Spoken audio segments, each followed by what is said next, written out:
Welcome to day 4, number 122 with the man Frank SCALISH. 122. Double deuce. We're doing it, man. We're making shows. How are you doing today, Uncle Frank? I'm doing okay. Can't complain.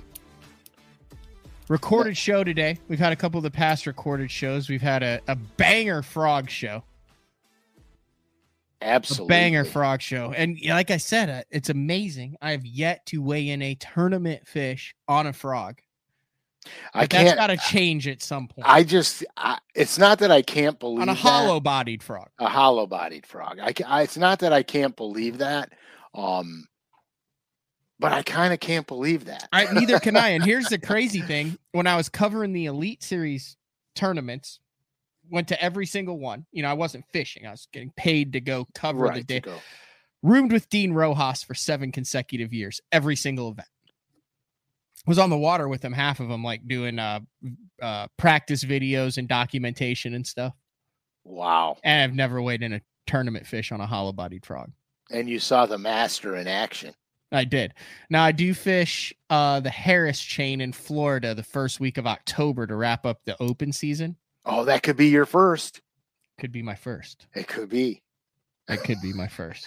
Although I'd be throwing a Super Spook Junior, but yeah, that too. How about we might have to chat about that a little bit later on. But you don't want to give up all the secrets, do we? No, we don't. Speaking of secrets, though, we are going to give up some today. A little bit of a show that encompasses all of the warm water shows that you have done over the past 2+ years.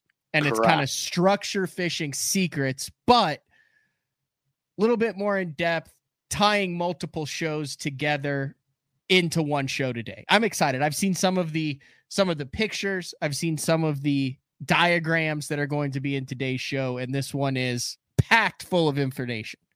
It is. You know, the coolest thing is that I do a lot of map work before I go to the lake. I have a ridiculous ability to look at a map and go here, here, here, here, and here when it comes to structure fishing. And most of the time, out of the places that I pick, some of them are going to be big producers. It's just the way I structure fish, so I know exactly what I'm looking for. A little bit of a Goodwill Hunting vibe going on there. I just see a map. Sometimes I just see a math equation halfway done, and I just know how it ends. Yeah, just finish it. That's how you are. You look at a topo map. It's just beacons of just flashing lights. Fish here. Right. But that's because of experience. Right. It's a lot of years of experience, to be honest with you. Like I had a friend of mine call me the other day. Well, I say the other day, it was a couple of weeks ago.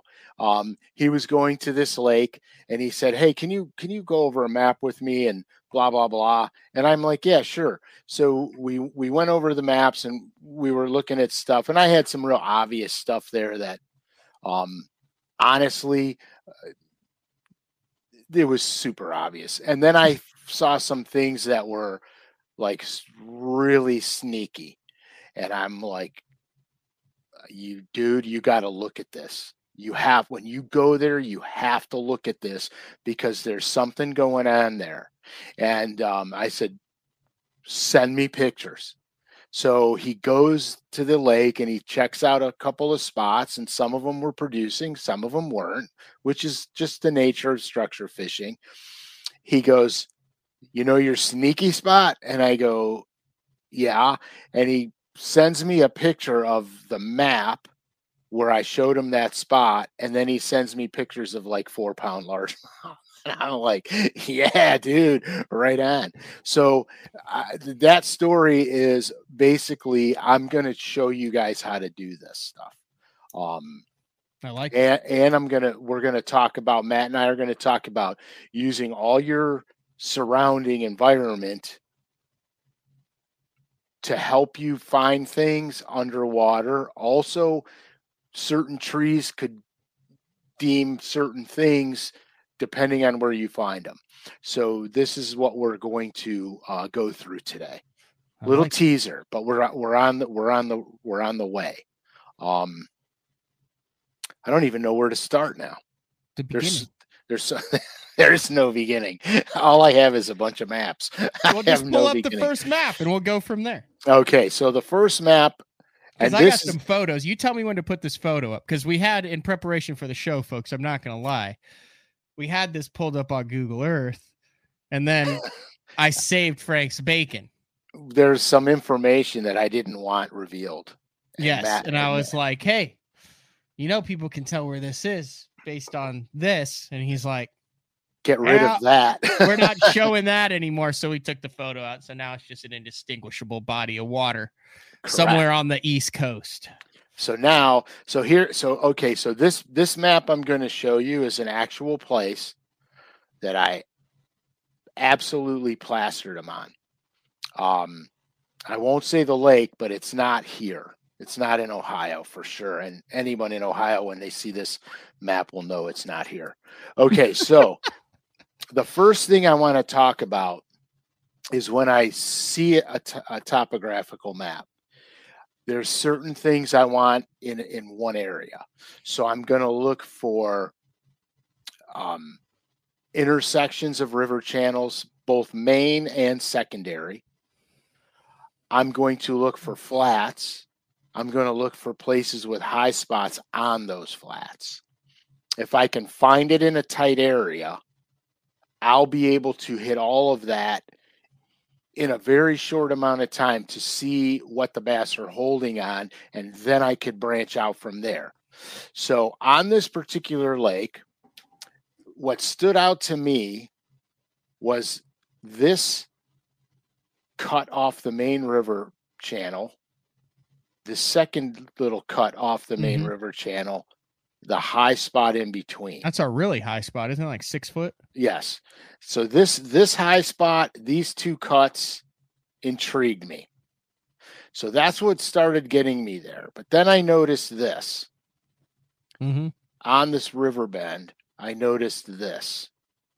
I have a deep high spot and I have a shallow high spot. The deeper one, the shallower one. I got a secondary gut that runs through here, secondary river channel. Now, here's something that I have to bring to your attention. These outside edges here, because they're actually on a turn. If I zoomed out on the map, you would see this is in a bend.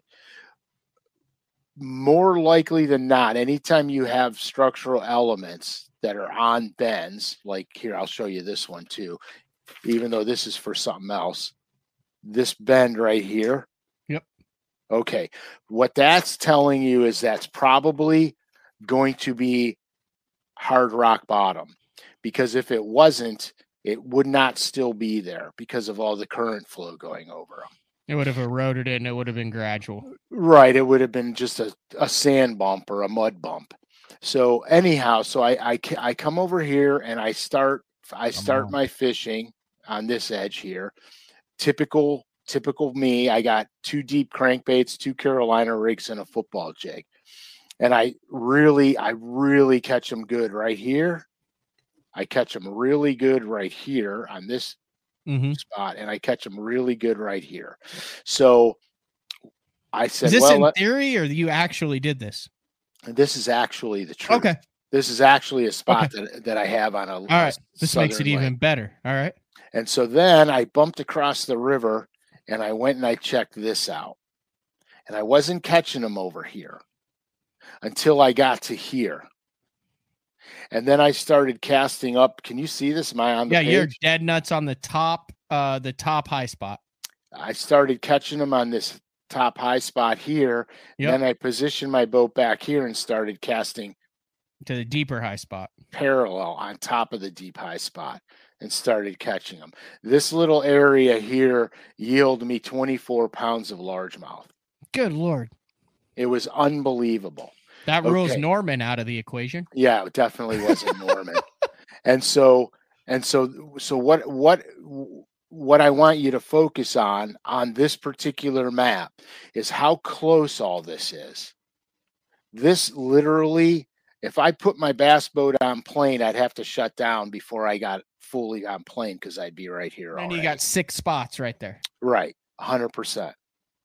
And they all produced. This didn't produce anything. Mm-hmm. The straight edge produced 0. It was just the guts, the high spot in the middle of the guts, this high spot, and this high spot. Those were the only producers in this whole area. But I used that to take me through the rest of the lake and catch fish in places on the rest of the lake. Because what I did was I zoomed out on my map. I saw how the river channel bent. And then I went and looked at the next river channel bend, and I picked the same locations out on each of the river channel bends. And at the end of my practice time, I had 5 or 6 areas like that I can go catch them on.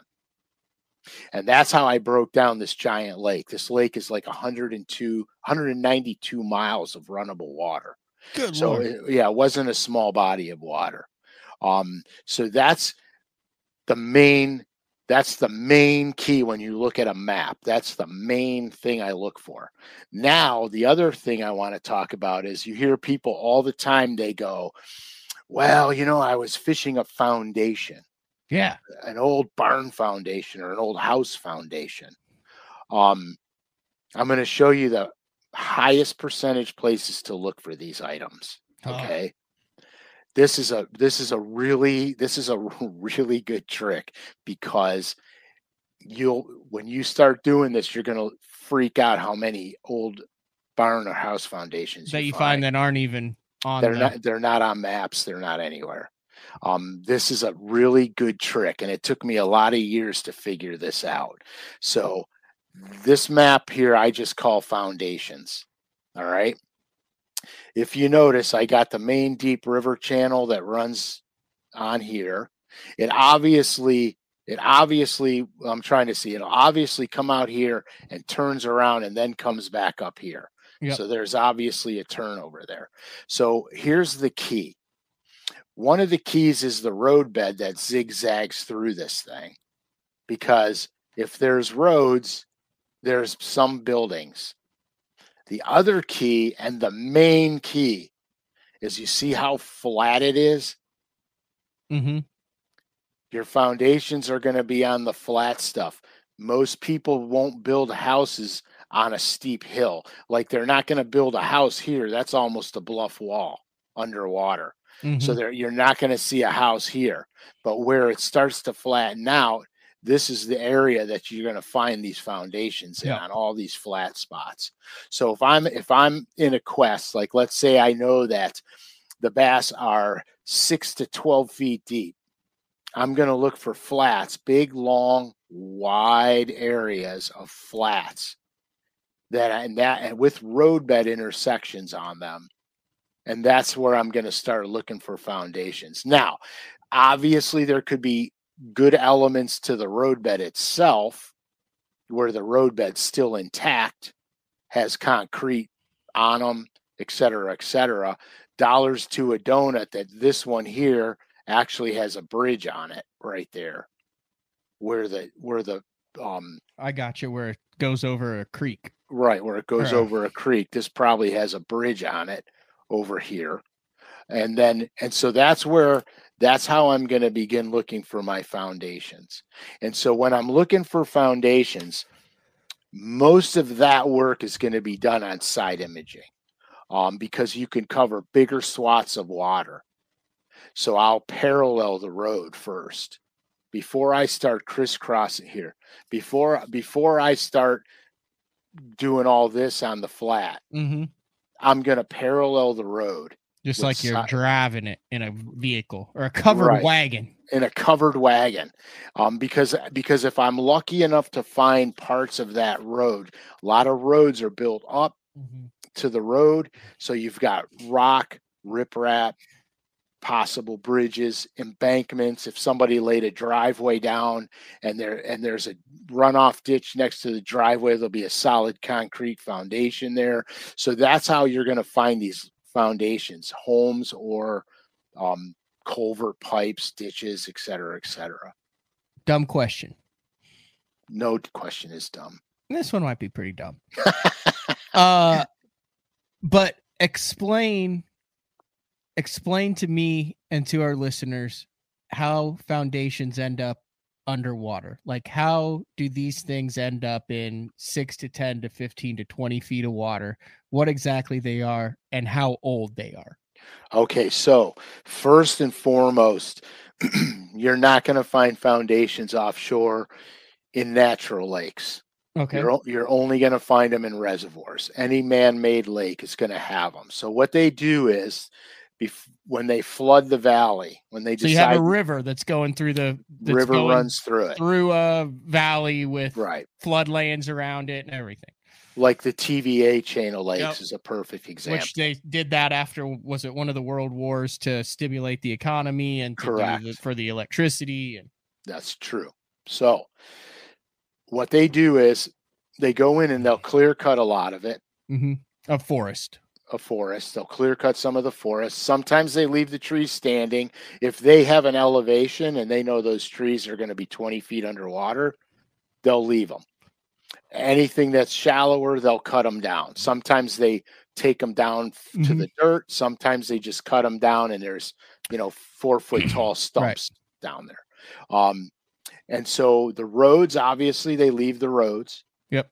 Because they're going to use those roads while they clear cut, while they clean the area out to be flooded. So they leave the roads. The houses they usually destroy, but the houses are, you're sitting there, you're living there with your wife and your 9 kids, and you're got your ox and you're plowing your fields, and all of a sudden someone comes by and says, "Hey, you're gonna want a boat." Yeah, you have a month to get out of here. We're damming up this stretch of river. Pretty much. That's basically how it goes too, right? I mean, there's some that are towns, there's some that have cemeteries under it, and the state basically says you got a month to get out, or however long it is. And most of these are kind of older. So we're relocating you. Yeah, relocating you, because where you currently live, where your town is or where your farmhouse is or whatever, is going to be part of this new lake that is going to be better for the state and bring in more, and for the country, or generate electricity or something. So that's exactly right. What for lack of a better word, build a canoe.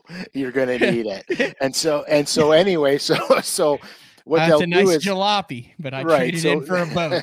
That's right. So they'll take things that are pollutants away. So that's why there's always a foundation and not a damn house there. Correct. Okay, I didn't realize that. That makes sense now. They don't just flood the whole thing. They clear it before they flood it. Correct. So they'll take the pollutants away. Okay. Which will be your insulation, your roofs, blah, blah, blah. They pull all that crap out, but they leave the concrete and the brick foundations because they're not going to do anything. Yep. That's why when you find them, it's always like a rectangle or a partial broken wall, or exactly. And so that's basically what you're looking for. So you have to think, when you're on the lake, what was this place looking like before it was filled with water? And that's how, anytime I see a map of a lake, that's how I envision it, completely bone dry. There was a great show on I might have been Discovery or History Channel where it was called Drain the Lakes.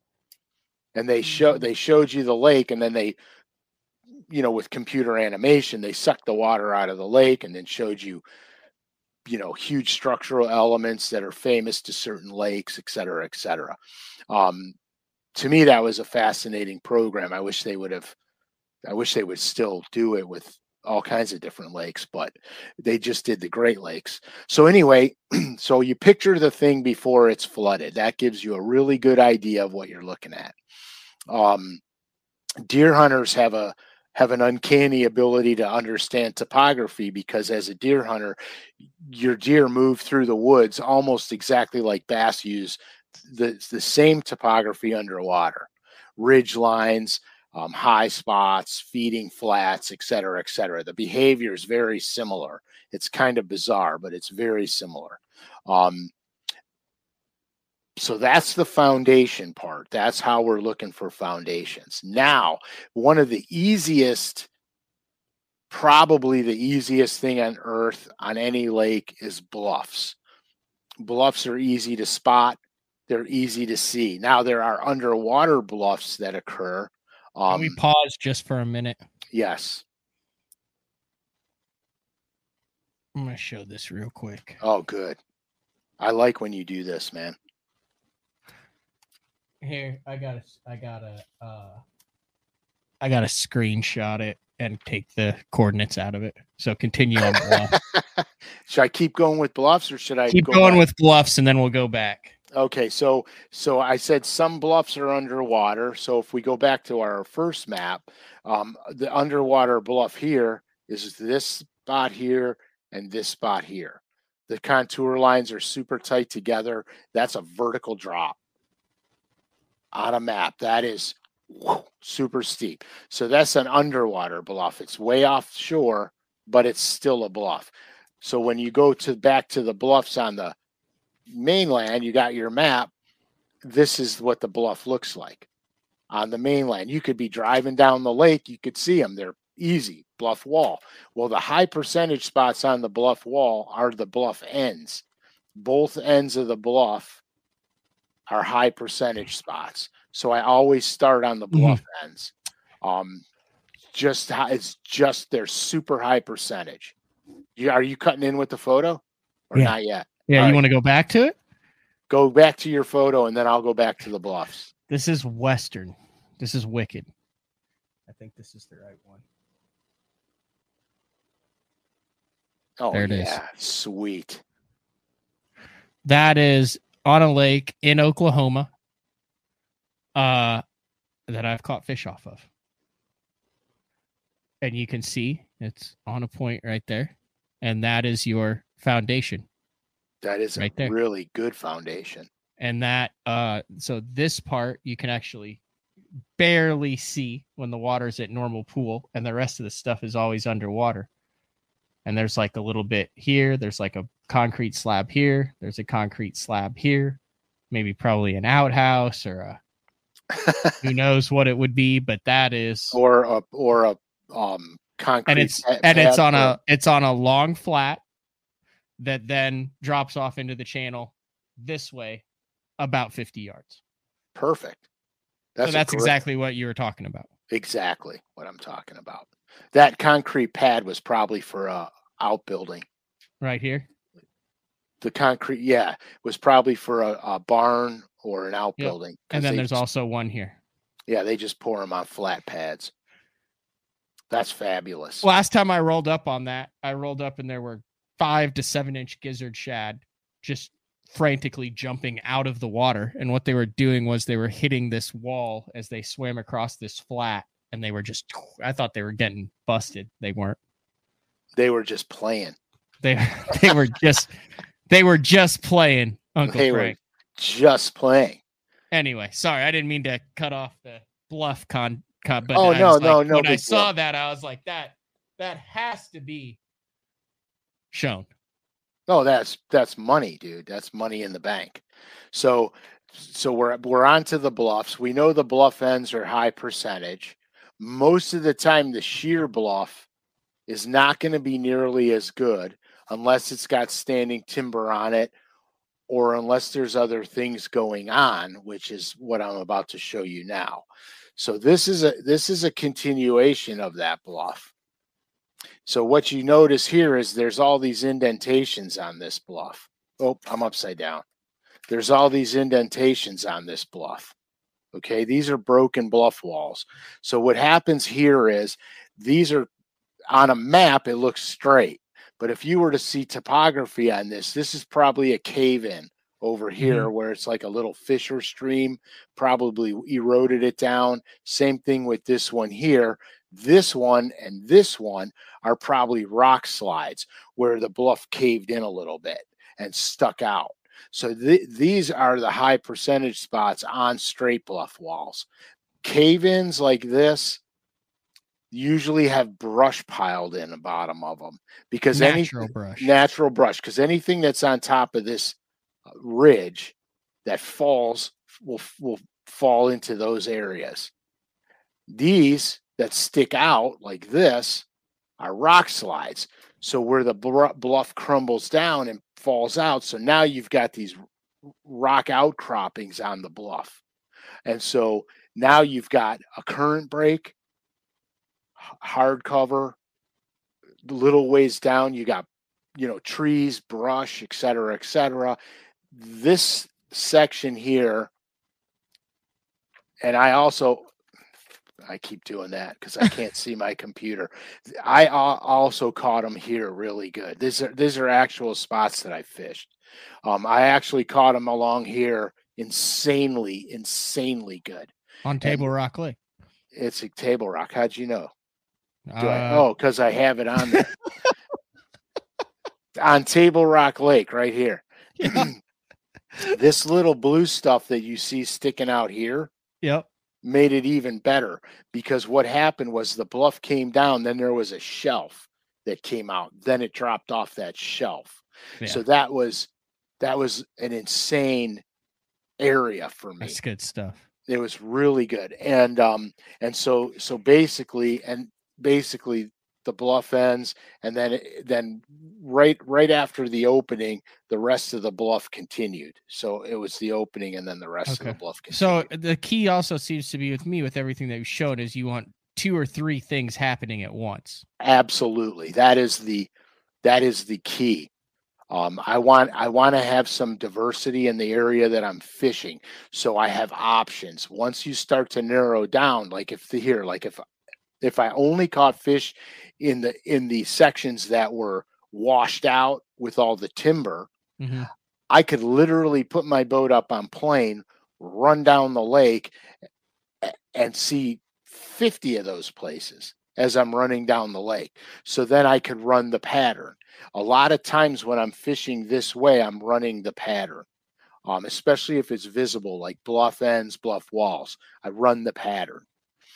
All bluff ends aren't created equal. So when you fish a bluff end and you catch fish on it, you need to dissect that.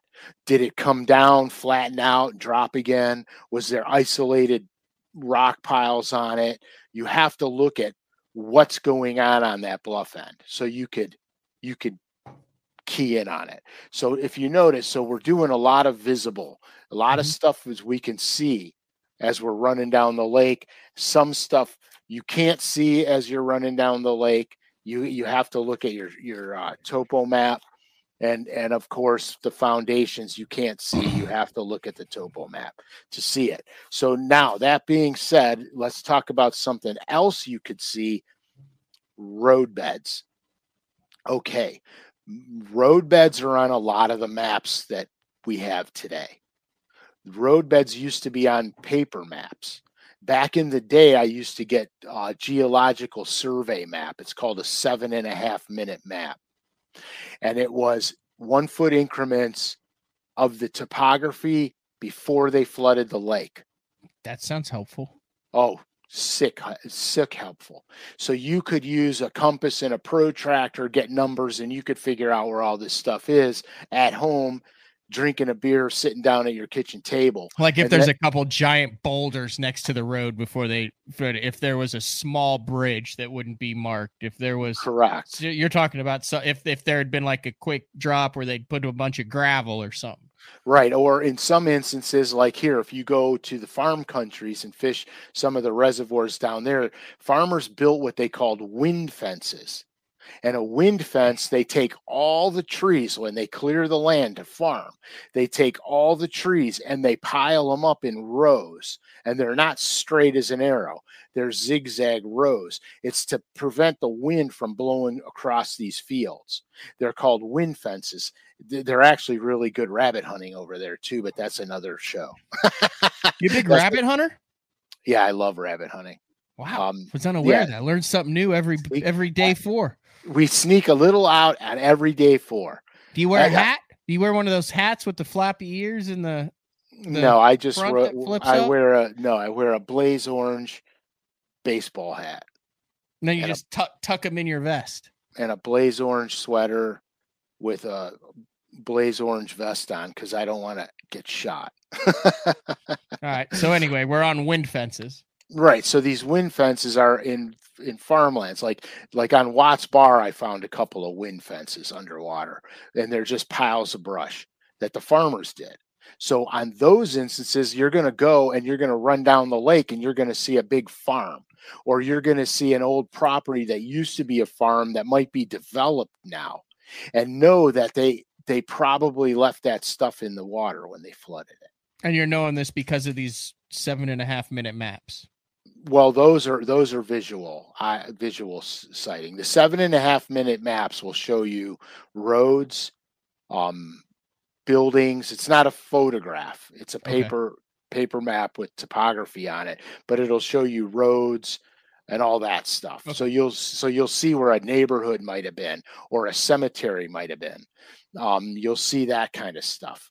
And then you know, hey, there's going to be, headstones there. There's going to be roads over there. There's going to be a foundation over there. Break out the DD-22s. We're bumping headstones. Exactly. We're going to the graveyard. Now, another thing when you're running down the lake, because a lot of the road beds are not on maps. They're just not on them. So you could be running down the lake, and then you'll see, as you're going down the lake, you'll see a split in the trees, where all of a sudden, if you look at a certain angle, there's a gap in the trees. Mm-hmm. You know that's probably a roadbed or a pipeline, or where they ran the wires underwater. And when they do that, they pile gravel on top of those things to keep them secure to the bottom. So they're gravel. There's going to be rock all on those things all the way across the lake. They don't leave those open and exposed. So that's another very, very good thing when you're to always watch. Now, sometimes, like I found a roadbed on Lay Lake, and I just happened to be, I looked behind me for something, and I saw a small split in the trees. I spun the boat back around, and I went to go see it, and sure enough, it was a roadbed, and it wasn't on any of the maps that I had. So you want to pay attention to what the land around you is doing, because that's how you find a lot of these sneakier spots, is just watching the land. Mm-hmm. And on this particular map, this roadbed here, not marked on the map. Not marked on the map, making sure I don't have a name on this map. Okay, so on this particular roadbed here, this used to be this. Yep. They when they flooded this thing, they had to get rid of this one. But that one's still there. It's just underwater. This one's still there. That one's still there too. But it's underwater, and this particular one is completely intact, actually, and it's got a beautiful bridge on it. So that's using what we can see on shore to help us find something underwater. Yeah. And then once you find it, you could side image it and see where the good stuff is, where the gnarly rock is. Parts of these roadbeds won't even exist anymore. 2 weeks ago, I idled one on a lake that I had not been on, and I can see it, but it wasn't anything worth looking at, but it showed up as a hot spot on side imaging, but there was no distinguishable boulders, old concrete block, nothing. It was just a little baby bump on it, basically. So it was probably an old logging road that got used quite a bit. It was hard packed down and is still surviving today. For the shallow guys, this shallow structure is another very important thing, because I structure fish every season of the year. There's always structural elements. Bass use them to go to and from, to stage, to stop on, et cetera, et cetera. So when I fish shallow, I'm always looking for small creek channel ditches, old foundations, all that is what I look for when I'm fishing shallow. So a dead giveaway is willow trees, willow bushes. When you're shallow, willow bushes always grow on the edges of streams, always. And so I know that if I see rows of willow bushes, that there's a ditch there in between them. And so, yeah, so here's a perfect example. So this is the back of a flat that necks down, and you can see how the willow bushes, Matt, you're going to have to arrow that. You can see how the willow bushes come out of the stream, and notice they're on both sides. They come down and then they make a hard bend over there. So you know that that is a ditch that runs through there. So in the springtime, when the bass are going back there to spawn, that is so high percentage before they're actually on the beds, flipping, spinner baiting, et cetera, that's a money location right there. And the willow trees tell you everything you need to know. And so you have to pay attention to that, that stuff, because it's very important. Where, your hardwood trees are generally, like if you look at a forest, your hardwood trees form that canopy. They're going to be on the sides and on the top of those canopies. So you always, so you know what you're looking for. Based on wood, you know what I mean? And shallow wood's a little difficult because anything that's flooded, for the most part, they'll cut the hardwoods out because they log them, but they'll leave the stump root. They'll leave the stump bases in there. So if you see the willow trees, you know where the ditch goes, and then you can see the stumps all around it beyond the willow trees. So you want to pay attention to that stuff too. Are you doing your digging again? Are you digging, Matt? I just got more stuff. When you're done with the presentation, we can go back and revisit some really good. Let's revisit. Are you ready to revisit? Yeah, I want to see what you got. You mentioned how the foundations, how there's typically a spread, like a farmhouse with there's stuff around it, right? Correct. Led me to.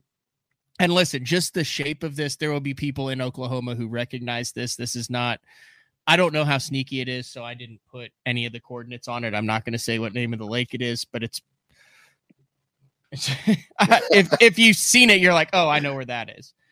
It's usually in about 4 to 5 foot of water. And excellent. It holds fish. There's been tournaments won off of it. But like I said, but it's a great representation of a spread. Oh yeah, look at that. Yeah, so look at this. Look at all the angles and the different of your house. Then you've got your whatever the hell well. Is that a well? Looks like it could have been a well. Looks like it could have been a well. And then you have your outbuilding right there. Gravel, shallow, super flat across it. You can freaking catch the hell out of them on this stuff at certain times of the year. That's perfect. And that's those are all, each one's, that's big. It's large. Yeah, that's kind of what you could expect when you find a foundation. There's going to be rubble elsewhere on that foundation. All right, now I got to find one more thing, because like I said, this will talk about something else you talked about. This intrigues me. What? I can't wait. I just can't wait to see what. Well, a lot of this stuff I remember it, or I know it, right? But I don't know how it shows up on on Google. Right, Earth. on Google Earth. So this is a great way, and let me see if there's a different. Let me see if there's one where there's low water enough to where we can actually see the road bed in here. Yeah, so my Google Pro is not changing my photography by day. Is that because it's expired? What do you mean by day? Like, you know how you could change the time of year? The year and stuff? Yeah, you just need to go up into your tools and do historical data. Gotcha. All right, this is perfect. All right. I don't give a dang about this one. Yeah, no, I don't care about this one. What's this one referencing? This is a roadbed that beauty. you can see on the bank. You can see on the bank. I'll get like 2 people that hate me for this. I don't care. Look, you can see on the bank that's here. Great. Where, dude, you're gonna laugh. The road is here and it's clear, and you get here, and you can't really see. Picture up, but you can see it on the other side, right there, where it comes out. Picture. You clicked on something. Go. But look, you can see on the other side where it comes up, and it goes all the way across. But right there's the clearing. Perfect. Of where that road used to be. And if you zoom in on it, just badass rock and rubble all along it. And you can tell that roadbed is not on a map, but that roadbed is very visible, because if you go forward, look, that's what it looks like. You can't even tell it's there. But you can tell when you go here and you go see that line right there. It's perfect. That line right there matches up with this line right here. And there's your roadbed that you were talking about. See that? Those are all eyes. 4 different lakes, by the way, that we showed. Yeah, so that's the whole key with doing the map work before you leave the house. Okay, question on roadbeds though. While we're doing that, this is an issue that I ran into and have run into. You see the roadbed going down into the lake. You see in the roadbed on the other side of the cove coming out of the lake. You know there's a roadbed there. How do you know where to start fishing on that roadbed? To me, that's actually good. To me, it's very difficult. Like, what exactly? I know you mentioned you're looking for different stuff, but like, where are you going to start it? Are you going to start at the shallowest? Are you going to start in the middle? That's where I struggle. Okay, it's going to be based solely and totally on time of year. Okay. If I know the bass are 0 to 8 feet, I'm going to the shallowest part of that roadbed. Okay. If I'm in the summer and I'm structure fishing and I'm catching them 15 feet deep, I'm going to start looking at 10 feet. I'm going to start looking at 10 to 20 on that roadbed, looking for good elements that are still like there's roadbeds like on Lake Norman, for example, where the bridge is totally, fully, 100% completely intact, but it's 50 feet deep. Yeah. 60 feet deep. So, okay. It's a great picture for side imaging. Yeah. You might catch one off of it in the dead of winter. Right. It's a great picture for side imaging. But for the most part, I don't want to say not fishable, because if it was on, one of the spotted bass lakes like Smith or Lanier, you could probably catch them on it at a certain time of the year. But so that's how I break down the roadbed, based on the season I'm fishing and based on what depth I'm catching fish at. Okay. But I always look for something different on the roadbed. There's going to be spots, like sometimes the topography will take the roadbed down and then it comes back up on a hill again. I'll fish the one that comes back up on the hill. Because it's different. It's on a high spot away from the rest of it all. You know what I mean? So I just look for something different on it. That's some juicy stuff, Frank. Yeah, it's good. I just love structure fishing so much. I can't say that enough times. You need to update. I have Google Earth Pro. What are you running? You running Google Earth Pro as well? Yeah, I have Google Earth Pro, but it's not changing my. Yeah, that's if you go into it under View, there'll be a little icon that says historical data. Okay, so click on that, and then you'll be able to go back. Historical data under View. I think it's under View. Let me check.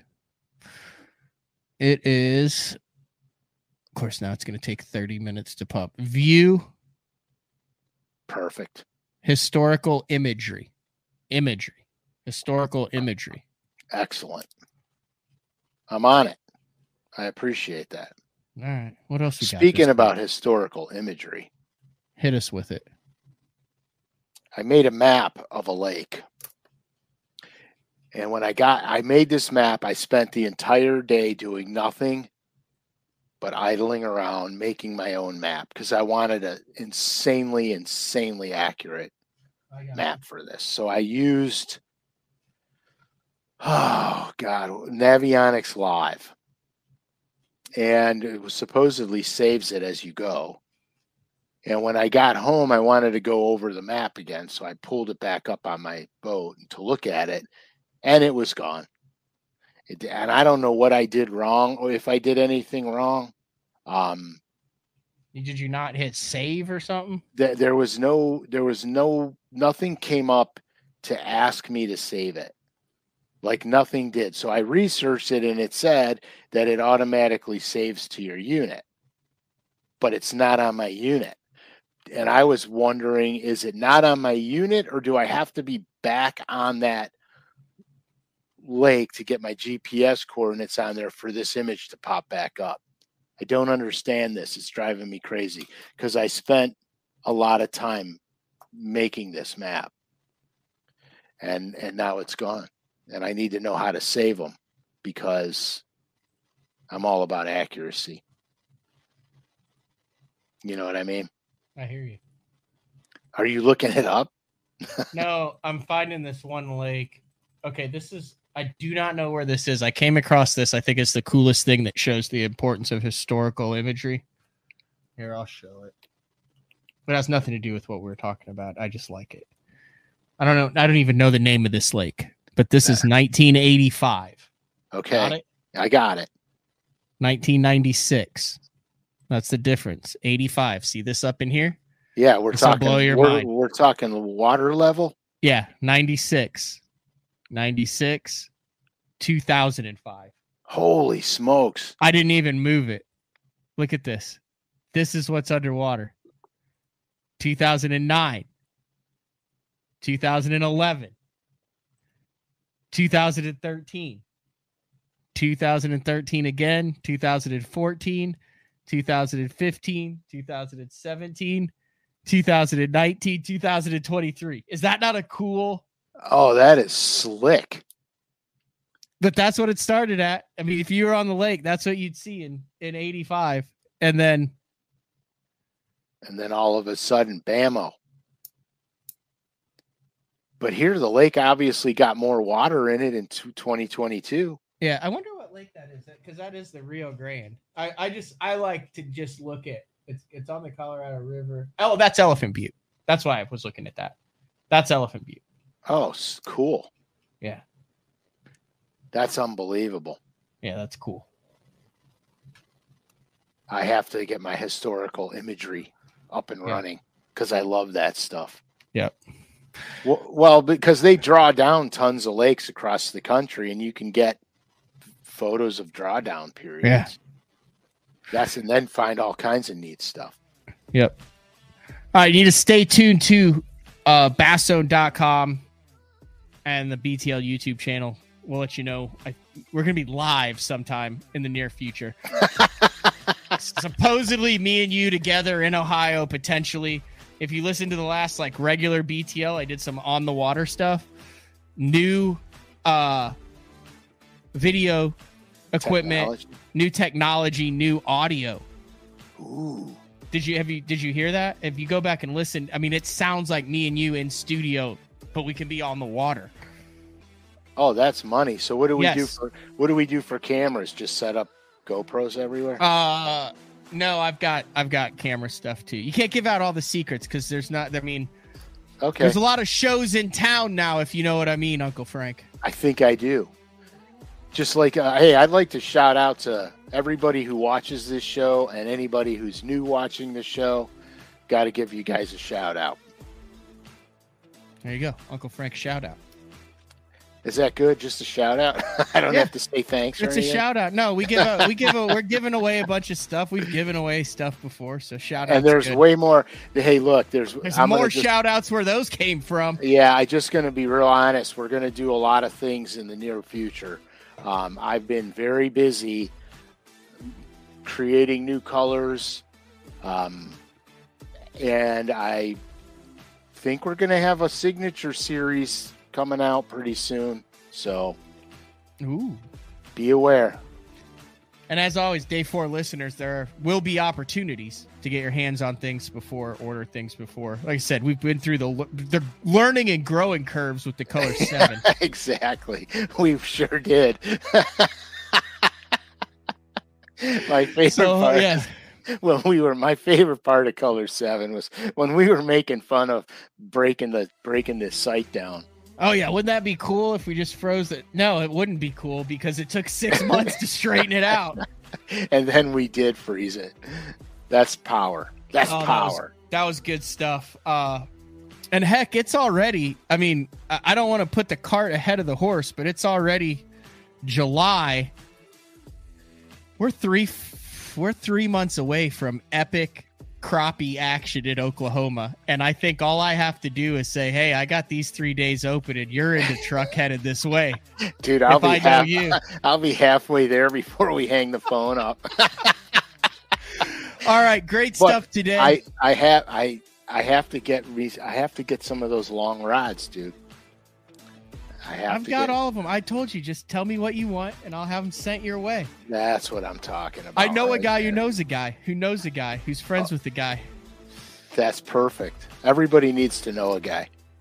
All right, this has been another edition of Day 4 with the man Frank Scalish. Day 4, number 122. We'll be back live next week, everybody. See ya.